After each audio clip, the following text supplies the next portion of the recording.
Hi friends, எல்லோரும் எப்படி இருக்கீங்க? நல்லா இருக்கீங்களா? நம்ம இன்றைக்கி ஸ்டோரிக்கு போகிறதுக்கு முன்னாடி புதுசாக சேனலுக்குள்ளே வந்துருக்கிறவங்க சேனலை சப்ஸ்கிரைப் பண்ணுங்கள், கூடவே பெல் ஐக்கானையும் கிளிக் பண்ணுங்கள். ஓகே, இன்றைக்கி என்ன கதைன்னு பார்த்தீங்கன்னா, உங்கள் எல்லாருக்கும் பிடிச்ச ஒரு பேர்டை பற்றின கதை தான். உங்கள் எல்லாருக்கும் என்ன பேர்டு ரொம்ப பிடிக்கும்? பேரட் பிடிக்கும், லவ் பேர்ட்ஸ் பிடிக்கும், அப்படி இன்னொரு பேர்டு எல்லாருக்குமே பிடிக்கும்ப்பா. எது தெரியுமா? புறா. வானத்தில் பார்த்துருக்கீங்களா எவ்வளோ அழகாக பறந்து போகும்ன்ட்டு? ஸோ அது மார்னிங் அண்ட் ஈவினிங் பார்த்தீங்கன்னு வச்சுக்கோங்க, ரொம்ப கூட்டம் கூட்டமாக பறந்து போய்க்கும், அழகாக இருக்கும் பார்க்குறதுக்கே. அப்படி ஒரு தடவை புறா ஒரு காட்டுக்குள்ளே கூட்டமாக பறந்து போயிட்டு இருந்துச்சான். ரொம்ப அழகாக பறந்துட்டு இருந்துச்சு. எதுக்காக பறந்துட்டு இருந்துச்சுன்னா, அதுக்கு ரொம்ப பசி எடுத்துருச்சு. அதனால் சாப்பாடு தேடி ரொம்ப அழகாக பறந்துக்கிட்டு இருக்கும் போது ஒரே ஒரு புறா மட்டும் பார்த்துச்சான். பார்த்து கீழே சாப்பாடு எல்லாம் சிந்தி கிடக்கிறது, அரிசி, தானியங்கள், கோதுமை இதெல்லாம் சிந்தி கிடக்கிறத பார்த்துருக்கு. பார்த்தோன்னே எல்லார்கிட்டையும் உங்கள் கீழே சாப்பாடு இருக்குது, வாங்க வாங்கன்னு சொல்லி கூப்பிட்டுச்சான். அப்போ எல்லா கூட்டத்துக்கும் ஒரு ராஜா இருப்பாங்கள்ல, அந்த மாதிரி அந்த புறா கூட்டத்துக்கு ஒரு ராஜா இருந்திருக்காங்க. அந்த ராஜா புறா, போகாதீங்க, எனக்கு சந்தேகமாக இருக்குது, காட்டுக்குள்ளே எப்படி கோதுமை வரும், காட்டுக்குள்ளே எப்படி தானியம் வரும், இது ஏதோ சூழ்ச்சி மாதிரி இருக்குது, போகாதீங்க அப்படின்ச்சான். ஆனால் மற்ற புறாலாம் அவங்க பேச்சை கேட்கவே இல்லையா. ஏன்னா பசி, அவ்வளோ பசி அதிகமாக இருந்துச்சான். அதனால் அந்த ராஜா புறா பேச்சை கேட்காம கீழே பறந்து போய் உட்காந்து தானியங்கள்லாம் சாப்பிட்டுட்டு இருந்துச்சான். அப்போ ஒரு புதற்குள்ளே மறைஞ்சிருந்த வேடை அந்த புறாங்க மேலே எல்லாம் தூக்கி வலைய போட்டுட்டானா. வலைய போட்டோன்னே புறா எல்லாம் வலைக்குள்ளே மாட்டிக்கிச்சான்.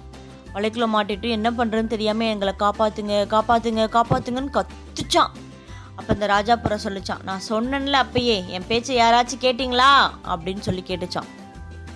மற்ற புறாலாம், மன்னிச்சுங்க ராஜா, உங்கள் பேச்சை கேட்காம போனது எங்கள் தப்பு தான், இனிமேல் நாங்கள் பெரியவங்க பேச்சை எப்பயுமே கேட்போம், எனக்கு தயவு செஞ்சு காப்பாற்றுங்க அப்படின்னு சொல்லி கேட்டாங்களாம். உடனே அந்த ராஜா புறா யோசிச்சான்.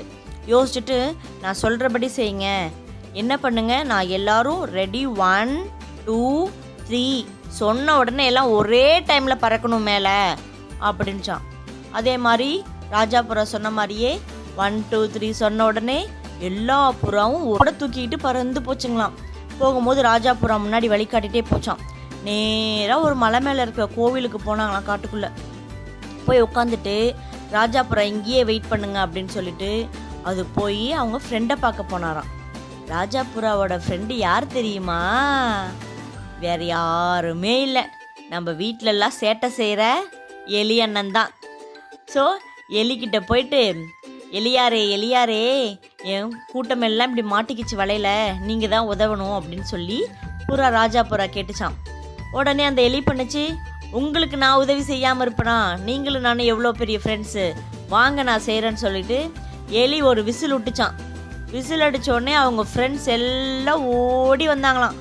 எல்லாரும் ஓடி வந்து அந்த புறாவுக்கு இருக்கிற நெட்டு மாட்டிகிட்டு இருந்துச்சுங்களே வலை, அந்த வலையெல்லாம் கடிச்சு துப்பிருச்சான். கடிச்சு துப்பினோடனே புறா எல்லாரும் வலையிலேருந்து தப்பிச்சுட்டு எலிக்கு நன்றி சொல்லிட்டு, இனிமேல் நாங்கள் பெரியவங்க பேச்சை கேட்டு நடக்கிறோம் அப்படின்னு சொன்னாங்களாம். சொல்லிட்டு ரொம்ப சந்தோஷமாக பறந்து போனாங்களாம். இந்த கதையில் வேறு ஒரு பாயிண்ட்டும் இருக்குது தெரியுமா?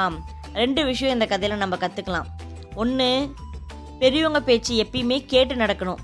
பெரியவங்க ஒரு விஷயம் வேணாம் அப்படின்னு சொன்னாங்கன்னா வேண்டாம் தான், இல்லை நான் பண்ணுவேன், நான் செய்வேன் அப்படின்னு முட்டி மோதிட்டு செஞ்சோம்னா அதில் ஏதாச்சும் ஒரு தப்பு நம்ம பண்ணிவிடுவோம். அது ரிஸ்க்கு. எப்பயுமே உங்கள் பேரண்ட்ஸோ உங்கள் எல்டர்ஸோ உங்கள் கிராண்ட் பேரண்ட்ஸோ நோ சொன்னாங்க அப்படின்னா அந்த விஷயத்துக்கு நோ தான். நீங்கள் அதை ட்ரை பண்ணி செய்யாதீங்க. அதே மாதிரி இன்னொரு விஷயம் இருக்குது, யூனிட்டி இஸ் ஸ்ட்ரென்த், ஒற்றுமையே பலம். ஒவ்வொரு புறாவும் ஒற்றுமையாக இருந்தனால தான் ஒன்றா தூக்கிட்டு வலையை தூக்கிட்டு பறக்க முடிஞ்சுது. அவங்க எல்லோரும் தப்பிச்சாங்க. இல்லை நான் வரமாட்டேன், எனக்கு நம்பிக்கை இல்லைன்னு சொல்லிட்டு ஒரு புறா உட்காந்துருந்தாலும் அவங்களால பறந்துருக்க முடியாது. ஸோ எப்பயுமே ஃப்ரெண்ட்ஸ்குள்ளே ஒற்றுமையாக இருங்க, யார் கூடயும் சண்டை போடாதீங்க. உங்களோட ஃப்ரெண்ட்ஸ் கூட, பிரதர்ஸ் அண்ட் சிஸ்டர்ஸ் கூட எப்பயுமே ஒற்றுமையாக இருங்க. அதே மாதிரி பெரியவங்க பேச்சை கேட்டு நடங்க. ஸோ ஓகே, இதோட இந்த கதையும் முடிஞ்சிருச்சு, மாறலும் முடிஞ்சிருச்சு. நான் உங்களுக்கு லாஸ்ட் ஸ்டோரியில் எண்டில் ஒரு கொஷின் கேட்டிருந்திருப்பேன், சிங்கம் எப்படி வாழும் அப்படின்னு சொல்லிட்டு. அதுக்கான பதில் ஒருத்தங்க மட்டும்தான் கமெண்ட் பண்ணியிருந்தாங்க. ரொம்ப சந்தோஷமாக இருந்துச்சு. சிங்கம் எப்பயுமே கூட்டமாக தான் வாழும். ஏன்னா அது குடும்பத்தோட கூட்டமாக வாழ்கிறதுக்கு தான் பிடிக்கும். சிங்கம் தனித்து இருக்கவே இருக்காது.